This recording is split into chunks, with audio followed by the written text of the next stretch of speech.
Assalamualaikum warahmatullahi wabarakatuh. Kali ini saya akan menjelaskan tentang validitas, keandalan, dan etika tes yang berjudul apa uji ini benar-benar menguji. Oke. Sebelum itu kita harus memahami latar belakang masalah. Berikut salah satu kisah yang menjadi latar belakang. Nana, ceritakan tentang sekolah. Apa yang kamu lakukan di sekolah? Derin menjawab, kami mengikuti tes. Dan untuk apa tes-tes ini? Saya tak tahu. Mungkin dia ingin melihat apakah kita tahu pekerjaannya.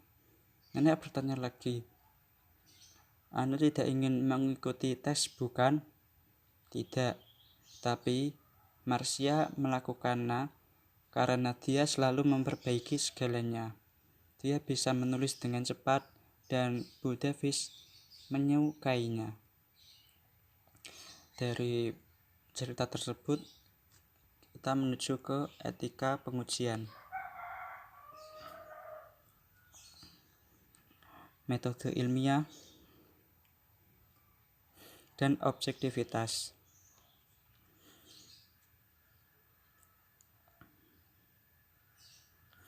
Kode etik menetapkan perilaku minimum yang dapat diterima, yang diharapkan dari anggota suatu profesi tertentu yang harus dipatuhi oleh anggota.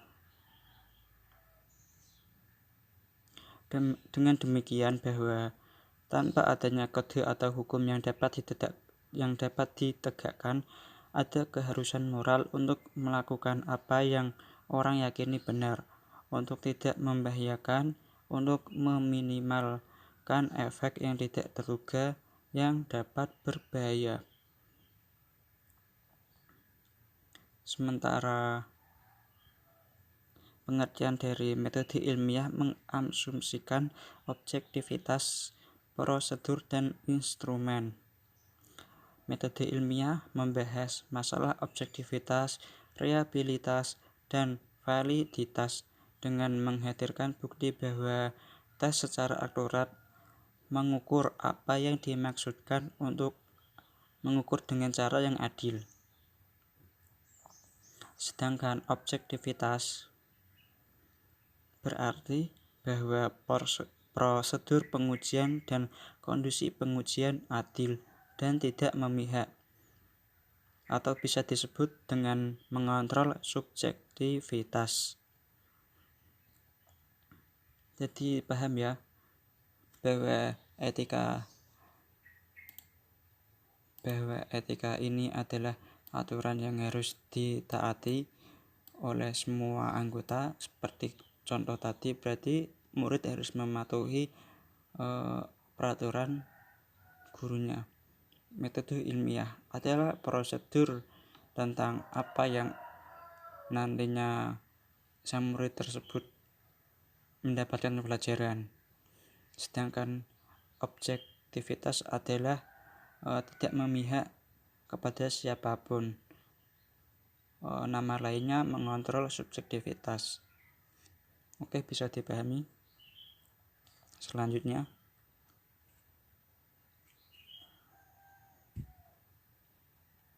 pembahasan definisi teoritis dan empiris, keandalan dan validitas, kesalahan pengukuran.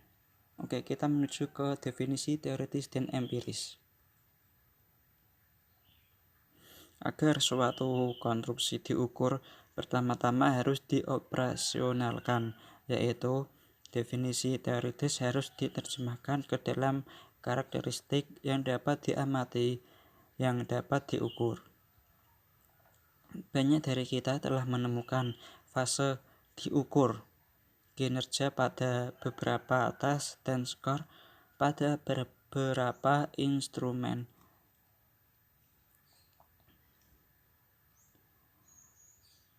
Seperti yang dijelaskan oleh Lorraine Definisi operasional mengajukan pertanyaan seperti apa karakteristik yang dapat diamati, mendefinisikan misalnya prestasi matematika siswa.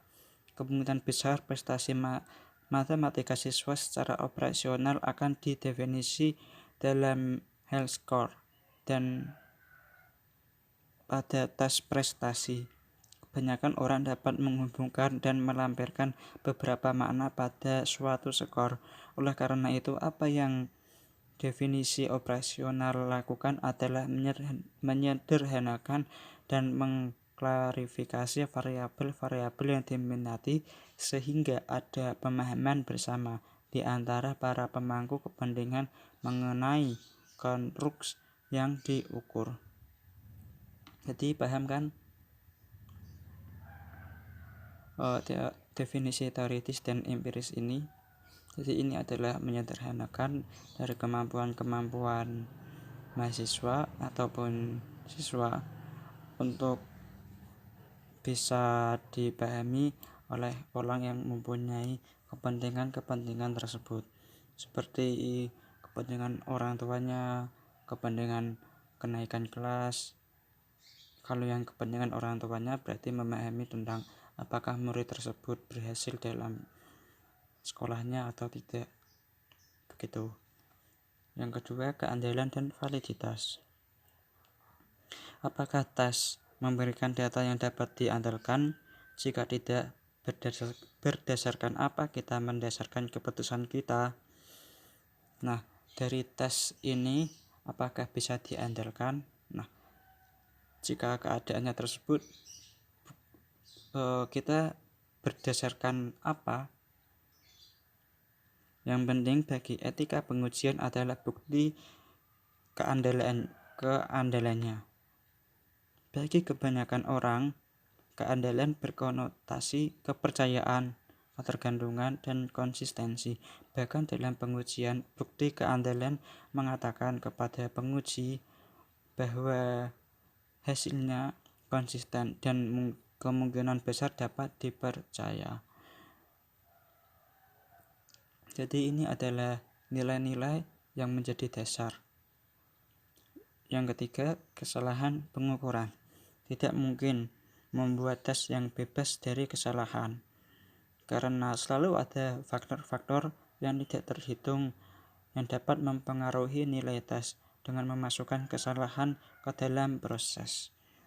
Jadi dalam kedua poin ini pasti mempunyai kesalahan pengukuran dalam penginputan data. Nah, dari kesalahan tersebut kita harus meneliti lebih lanjut. Oke, selanjutnya kita bahas. Nah, faktor-faktor yang mempengaruhi keandalan agar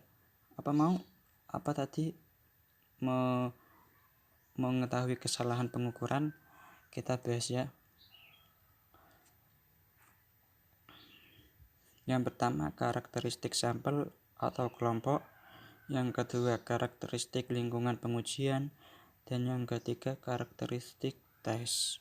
Karakteristik sampel atau kelompok sendiri adalah siapa yang menjadi objek tersebut, yang menjadi objek validitas untuk bisa diandalkan untuk memperoleh nilai keandalan ini. Nah, sedangkan karakteristik lingkungan pengujian adalah tempat di mana dia melakukan tes tersebut, dia melakukan validitas tersebut. Sedangkan karakteristik tes adalah bagaimana soal yang ia terima. Jadi ketiga ini selalu berkaitan. Jadi ini secara mudah adalah objek, ini adalah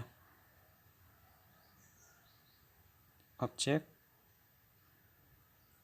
predikat. Nah, ini keterangannya, atau bisa disebut keterangan ini sebagai sebagai latar belakang nanti yang akan mempengaruhi dari keandalan nilai validitas. Selanjutnya, apa faktor-faktor yang mempengaruhi keandalan skor? Yang pertama, keandalan yang rendah di antara tes dan kriteria. Yang kedua, tes kecemasan siswa. Yang ketiga, tes dan bias barang yang bisa gender atau terfokus secara budaya. Yang keempat, set responden, perangkat tanggapan yang bias pada laporan diri tindakan. Dan yang terakhir, tebakan siswa. Bahwa kelima ini sangat mempengaruhi dari tinggi rendahnya skor, yaitu keadaan rendah di antara tes dan kriteria. Apakah soal ini sudah cocok dengan kriteria yang diberikan. Lalu tes kecemasan siswa mempunyai sikap optimis atau pesimis. Tes yang bias dan bias barang yang bisa gender atau terfokus secara budayanya. Ini yang digarisbawahi adalah secara budayanya. Nah, budayanya dia itu bagaimana? Apakah dia menjawab dengan sendiri atau dengan kerjasama dengan temannya. Yang keempat, set responden, perangkat tanggapan yang bias pada laporan diri tindakan. Nah, bisa dipahami ya, tanggapan yang bias pada laporan tindakan. Nah, yang kelima, tebakan siswa. Nah, jika siswa tidak bisa atau siswa sudah melakukan pengujian dalam menjawab soal, nah ini kan tebakan persepsinya, apakah ini benar-benar tebakan yang benar atau hanya tebakan semata yang tidak ada dasarnya. Itulah yang mempengaruhi dari tinggi rendahnya skor. Oke. Kesimpulan. Nah, itu kesimpulannya bisa dipelajari sendiri. Yang harus dipahami yaitu kewajiban kepala sekolah untuk mengerti setidaknya sifat dasar tes yang digunakan di sekolah mereka dan menyadari kekuatan dan keterbatasan tes ini.